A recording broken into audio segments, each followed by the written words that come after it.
Olá, seja bem-vindo a mais um programa Na Verdade. E hoje a gente vai conversar sobre educação. Você deve ter percebido já que esse é um tema recorrente aqui no nosso programa, né? A gente já falou sobre educação outras vezes. Mas por que a gente insiste nesse tema? Porque a educação ela é um ponto fundamental, essencial para o ser humano, para a nossa formação. Porque se a gente não for educado, a gente não vai ser capaz de, no fim último, conhecer Deus, conhecer a verdade, estar aberto e preparar nossa alma para conhecer a Deus. Então esse é um ponto que é essencial para a nossa vida sempre e também é fundamental nos tempos atuais. Porque hoje a educação ela é muito atacada de todos os pontos. O que se quer hoje, na verdade, é nos deseducar, nos deformar, ao invés de nos fazer homens fortes, grandes, capazes do céu. Então, para conversar um pouquinho com a gente recebe novamente o professor Felipe Neri, que é professor e diretor do Instituto Sofia Perenne. Professor, eu queria agradecer muito a sua disponibilidade de voltar ao nosso programa para a gente continuar conversando sobre esse tema. Uma alegria novamente, Isabela, estar aqui. Vivi também, muito bom. Espero ajudar um pouco dentro da temática. Vivi, boa noite, Vivi. Boa noite, que delícia ter o professor de novo aqui para tratar desse tema que nós gostamos tanto, né, Isa? E é um tema tão importante, tão caro para todos nós, né? E na outra vez que o professor esteve no programa, a gente identificou alguns pontos que colocaram a nossa educação em crise. E se você não pôde assistir, por algum motivo você não acompanhou a gente naquele dia, você ainda pode assistir o programa na íntegra no site da Rede Século XXI. É rs21.com.br/na verdade. Lá você encontra todos os episódios do programa, você vai sempre ficar acompanhando a gente e você pode procurar esse programa que o professor Felipe Neri participou. E nele a gente falou bastante sobre como hoje a educação ela foi tomada por uma ideologia materialista, né? E que tem aí tirado principalmente a fé, a transcendência, tirado Deus da formação do ser humano, não é, professor? Sim, essa foi a temática. Eu espero que, de uma maneira, também ajudar as pessoas a entender, não só o declínio, né? Mas ajudar a entender, como pais e professores, o que nós podemos fazer para ajudar na educação das nossas crianças. E alunos também, né? Porque professores estão acompanhando. E dentro dessa questão que a gente estava tratando, mostrando do materialismo, acho que a primeira coisa, assim... Bom, nós percebemos que a educação tem problemas, né? Agora, uma das coisas de desconstrução da própria educação são o esvaziamento das palavras.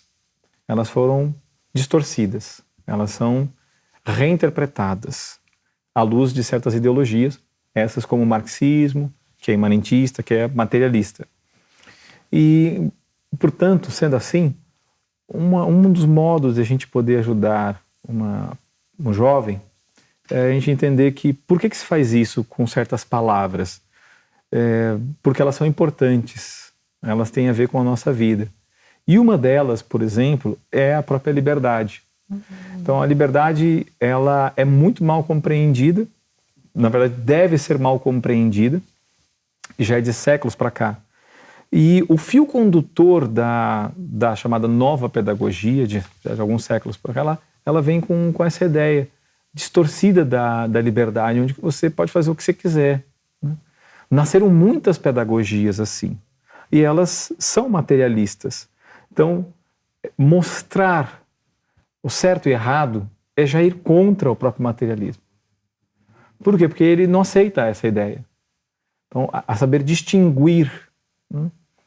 Então, para vencer o materialismo, a gente precisa identificar, mas a gente precisa também ajudar os jovens a sair desse enquadramento equivocado que fazem com que o professor não rompa com isso. Ele tem que ficar mantendo através dos materiais. Não, ele tem que começar. E o pai também em casa a ajudá-lo a perceber as falsidades. Ou seja, quem que é livre?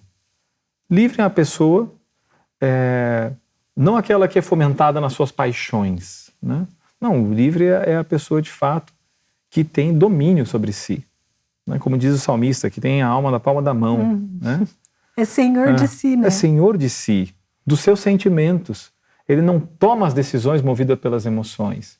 Ele aprende a refletir, ele aprende a discernir as coisas, apesar consequências. Mas para uma educação inconsequente, discernir, você tem uma base, você tem critérios objetivos. Não pode ter critérios objetivos, porque nós construímos as coisas. Não existe realidade, ela é construída e desconstruída. Tudo é discursivo. Tudo é fluido, tudo é né? palavrório, entende? Onde tudo parece que tudo pode. Então, nessa linha horizontal do materialismo, precisamos treinar os jovens a perceber quando alguém está fazendo isso com a gente. Quando parece que está só impulsionando na gente uma certa liberdade que é uma escravidão, né? Uma escravidão porque daí a pessoa não consegue deixar de fazer aquilo que os instintos dela estão mandando, né? Nesse sentido. Exato. Ou seja, eu quero, eu faço. Eu vou fazer, né? A criança determina. Ela não consegue mais olhar e detectar o bom para escolher o que é bom, né? Até as críticas. Que a gente vê uma mãe que parece mais séria com seu filho, já tem a polícia da maternidade, um monte de gente criticando uma mãe por ser séria e fazer isso. Gostei dessa expressão, a polícia da maternidade. Eu vou adotar, porque é isso mesmo. A minha mãe, eu lembro que, desculpa, mas eu lembro que eu detestava abobrinha sem ter comido abobrinha. Então eu peguei e joguei, e assim, na hora de joguei para trás do armário pensando que ia esconder aquilo e ia desaparecer, né? Um moleque. 2 dias depois minha mãe foi ver aquilo ali, e aí minha mãe não bateu. Mas minha mãe fez o quê? Minha mãe fez abobrinha especial, eu não podia comer sobremesa enquanto não comia. Aí eu falei que eu estava sem fome. Ela guardou para a refeição depois. A fome ia ser vencida, entendeu? Eu tive que comer abobrinha. Nossa, que imposição, que opressão, que desrespeito.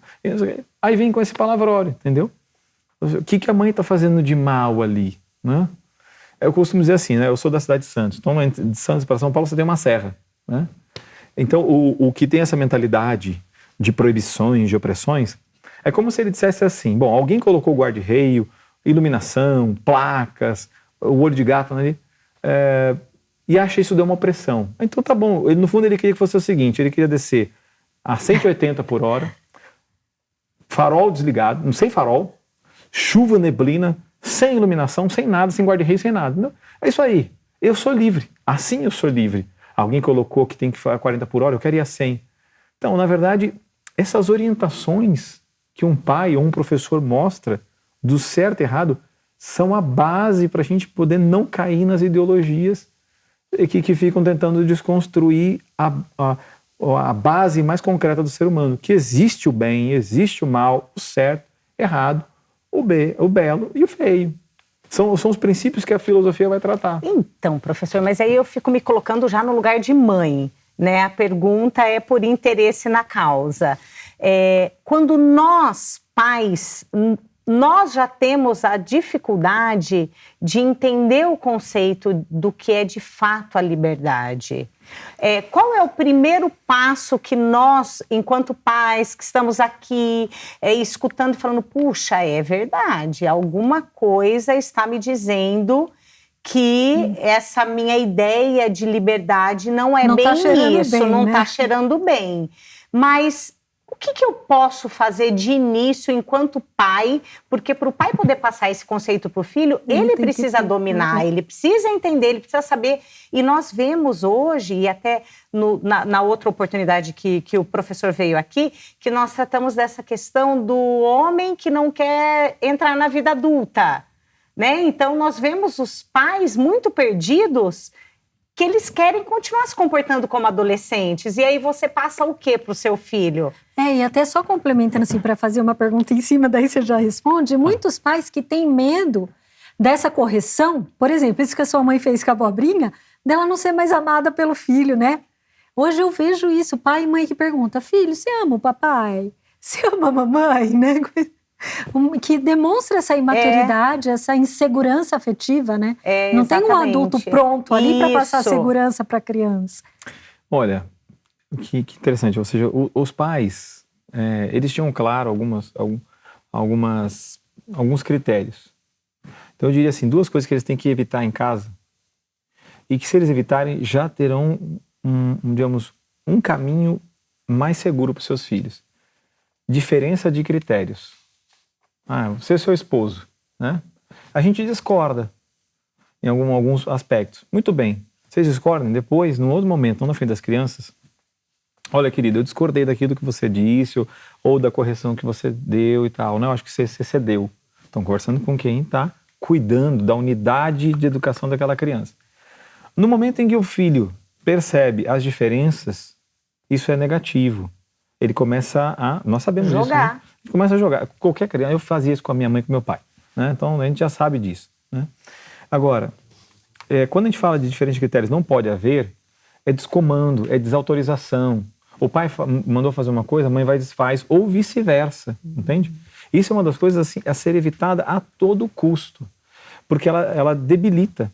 E retira a autoridade do pai enquanto pai e da mãe enquanto mãe, né? Porque a primeira virtude aprendida no lar é a obediência. Ai, que coisa absurda. Não, ela traz segurança. Alguém me dá um norte. Entende? Ela está fazendo a experiência em casa, ela está aprendendo em casa com os irmãos, com o pai, com a mãe, com os parentes, o que é a vida, entende? E os desconstrutores foram falando, não, a autoridade, né? Oprime, reprime. Então, aí o pai não pode ser a autoridade. Aí muitas mães em palestras vêm me perguntar, a senhora acha que eu corrigi errado? A mãe já não sabe, ela não tem mais critérios. Será que eu não me excedi? Ela se sente mal porque ela corrigiu. Quando a minha mãe estava corrigindo, ela estava partindo de um critério, que eu não sabia que aquilo seria um bem para o meu organismo, né? E que eu precisaria também, ou mesmo porque eu vou viajar, como hoje eu viajo muito, e às vezes em contato com tantas pessoas diferentes, não ser um fresco mesmo. Vão te servir abobrinha um dia, né? Um chato, entendeu? Um chato, como é deselegante, você vai, eu vou na sua casa, você preparou com tanto carinho, sabe? Já teve lugares assim, lugares bem pobres que eu fui, a pessoa preparou com o máximo de carinho. Por exemplo, eu não gosto muito de marisco, mas eu cheguei numa casa que só tinha marisco. Vamos comer, entendeu? Não tem esse negócio. Vencer-se também, né? Então veja, diferença de critérios, isso não pode haver. E a desunião de procedimentos, né? Ela está linkada uma coisa com outra, ou seja, se deu uma correção, mesmo que ache que está errado, não tirar. É lógico que as correções, os pais geralmente fazem isso muito mais movidos pela raiva de momento, né? Então eles também não percebem, né? Eu gosto de um santo chamado Santo Antônio Maria Claret, que numa obra sobre educação de filhos, ele diz que a correção é para a maior glória de Deus. E sendo assim, as coisas que devem ser corrigidas são as coisas que vão contra a autoridade, a verdade e a justiça.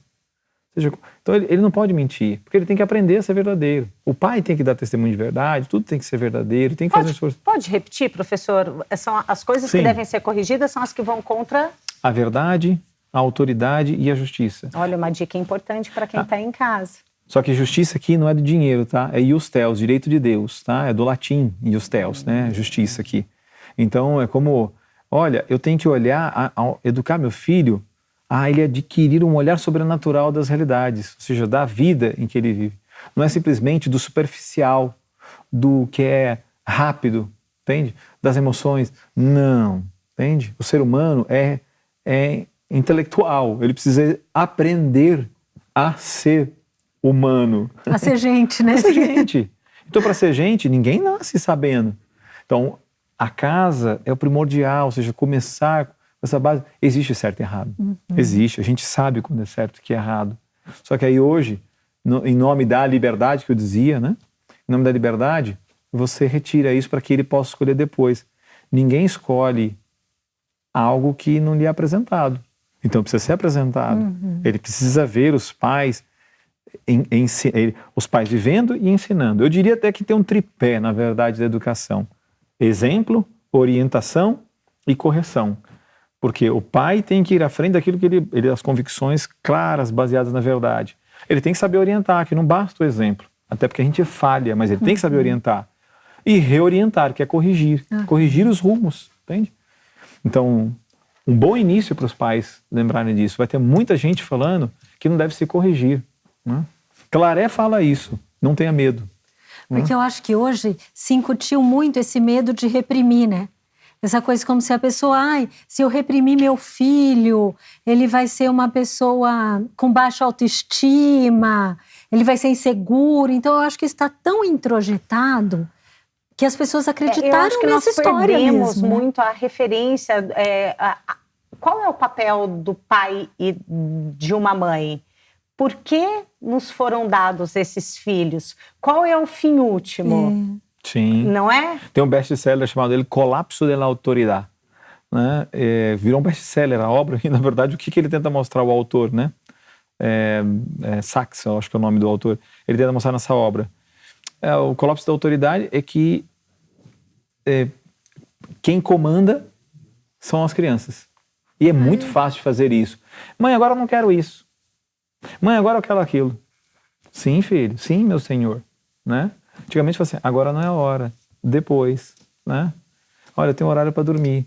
Isso parece absurdo, só que, interessante, a função das regras e das rotinas, para uma pessoa madura, ela vê isso como um conselho positivo, para limitar a sua infelicidade. Faz aqui, você vai ser infeliz. Vai para lá, você vai ser infeliz, entendeu? Agora, ou seja, o imaturo, ele só vê como proibição. O maduro não, o maduro vê, minha mãe está me dando um conselho positivo, isso me faz um bem. Às vezes eu não enxergo. Por quê? Porque eu ainda estou num processo de maturidade. Então, quem é a autoridade? O que é a autoridade? Senão quem vê fica olhando assim, autoridade, autoritarismo que ele está falando. A autoridade é quando a pessoa, ela emana virtude. Você quer estar com um grande mestre por causa da virtude dele, entende? Isso é a autoridade. Aqueles nossos avós ou pais de verdade que são pais, eles sabem exercer a paternidade, o zelo, a orientação. Eles sabem o que é o sentido da vida. Então, por esse motivo, eles vão nos guiar. Então, é a virtude. Não é um comando. Não é um me obedeça. Não é o poder da caneta. Não é um cargo. Muitas vezes as pessoas nos seus cargos, elas nem sabem que elas estão para servir. Elas estão para orientar. Porque elas já chegaram à maturidade. O professor Rui Afonso, numa obra chamada A História da Educação na Antiguidade Cristã, ele fala que entre o século III e VIII, as crianças passavam pelas chamadas escolas monásticas. Então, crianças com 6 anos de idade, que estavam ali nas escolas monásticas com monges, essas crianças ficavam com quem? Com os grandes anciãos. Gente de muita experiência, muita maturidade e muita virtude. Então, no fundo, é o que as crianças precisam. Gente sábia, gente madura, gente que tem domínio sobre suas emoções. E a gente pode apresentar isso para as crianças também, além da gente buscar crescer nas virtudes como pais, porque uma coisa que eu aprendi com o professor Felipe, que é algum santo que fala também, que até os nossos defeitos vão educar os defeitos dos nossos filhos, né? Então a gente tem que buscar continuar com a nossa educação também, com a busca das virtudes e cortando aí os nossos vícios, né? A gente que é adulto, a gente consegue ter mais noção disso, e principalmente se a gente se colocar em oração, né? Se a gente se confessar, pedir para o Espírito Santo, para o nosso santo anjo, mostrar para a gente. Se a gente pedir com sinceridade de coração, isso vai acontecer. O Espírito Santo vai mostrar os nossos pontos de fragilidade, ele vai dar força para a gente poder melhorar e crescer como virtude. Mas às vezes a gente ainda não vai ser esse exemplo tão sábio para os nossos filhos. Mas uma coisa que eu sei, uma outra dica que está aqui, que o professor Felipe pode nos dar, é apresentar a história dos santos, né, para as crianças. Porque, no fundo, veja bem, Risa, nós somos falhos. Mesmo os santos foram pessoas que foram se superando com a graça de Deus, corresponderam à graça de Deus e fizeram a vontade de Deus, chegaram àquilo que Deus deseja para todos. Então, o que acontece? Eu estou ensinando meu filho, ele está aprendendo os critérios que são fundamentais para ele, pelos meus lábios, pelo aquilo que eu falo, pelo que eu faço. Só que como pode ser falho, nós temos uma grande ajuda, que é mostrar a própria vida dos santos. São os grandes heróis. São pessoas que aprenderam a se vencer. E veja, eles estão lá vendo vários desenhinhos, imagens. sistematicamente. E eles vão imitar. Isso todo mundo sabe, ou seja, você vê certos compositores, enfim, cantores, aí o outro lá corta o cabelo parecido, tem os trejeitos, o modo de vestir, o modo de falar. Com o esportista, isso é muito comum, né? Então, o ser humano, ele imita. Então, veja que Santa Teresa, quando era menininha, por conta dela ter muito contato com a própria leitura de Vida de Santos, ela quis imitar. E aí ela foi lá, porque ela via lá o monte de santos mártires, e ela queria entregar a vida para Jesus, né? O pai de Santa Faustina, eu gosto muito disso, porque ele foi o grande educador dela. Ela não surgiu do nada, assim, entende? Santa Faustina foi educada pelo seu pai, que lhe deu, depois que ela foi alfabetizada, a Bíblia, a história de santos, de mártires e missionários. Santa Faustina. Santa Antônia Maria Claret tinha lá o seu pai de noite, todas as noites, antes das refeições, contava alguma história da vida de um santo ou da Bíblia e rezava o terço com eles. Então, saiu Claret dali. Enfim, uma mãe de Santa Teresinha, o pai de Santa Teresinha.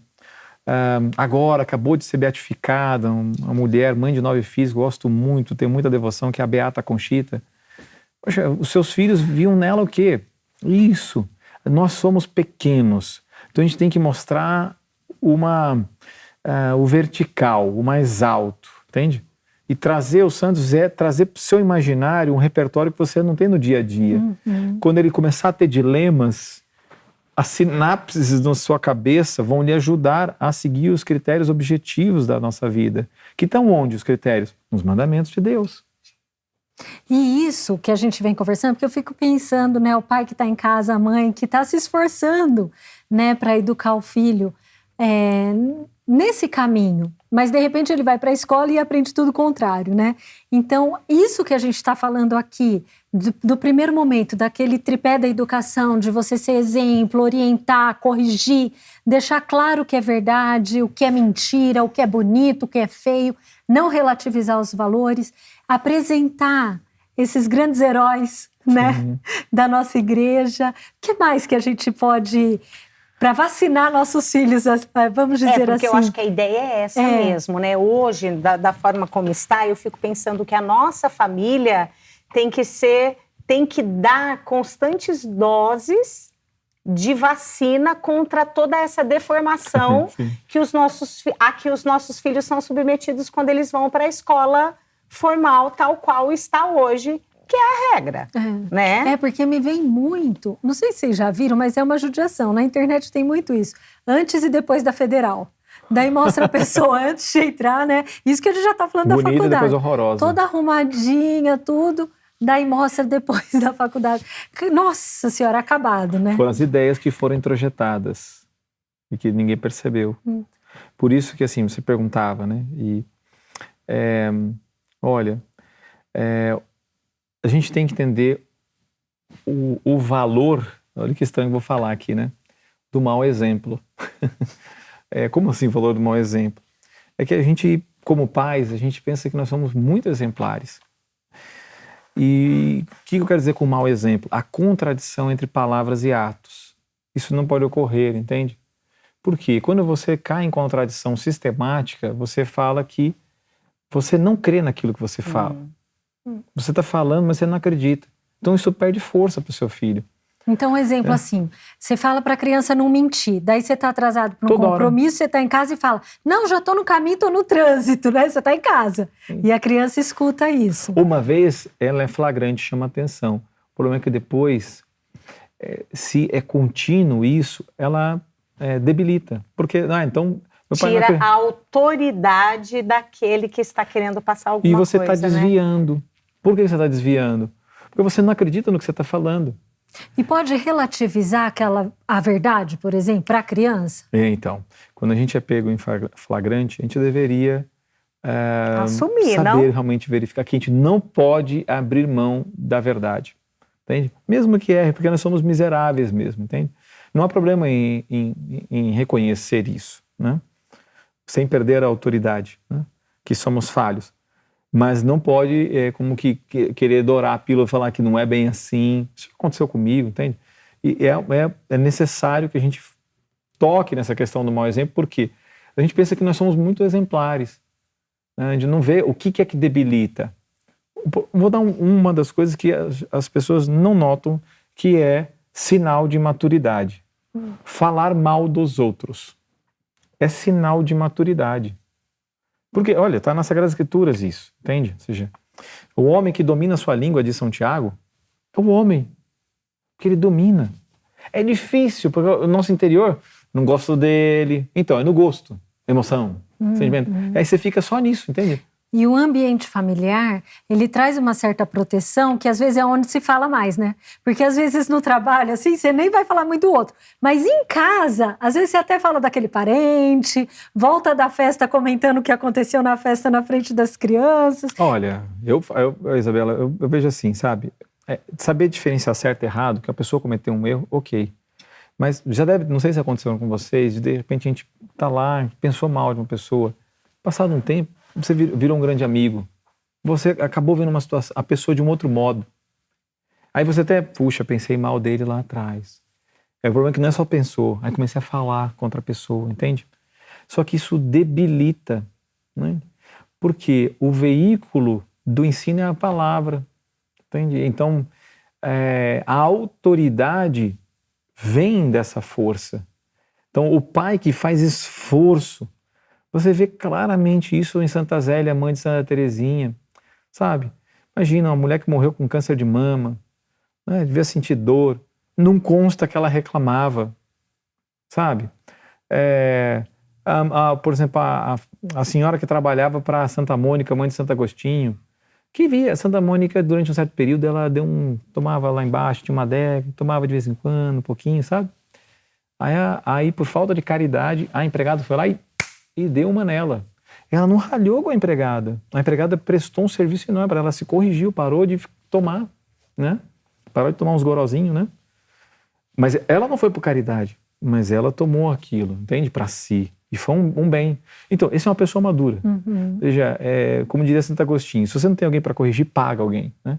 A gente detesta a correção. E a criança precisa de que alguém te corrija. É o bem dela. Aí a gente foge disso. Porque daí é onde você vai reorientar, né? E a gente vai continuar a conversar dessas dicas, vamos falar assim, mas é muito mais do que dica, né, gente? Do que a gente pode aplicar em casa para a formação e educação dos nossos filhos e que também já vai vaciná-los contra as ideologias que querem incutir na cabecinha deles. Então fica com a gente volta daqui a pouquinho para o próximo bloco.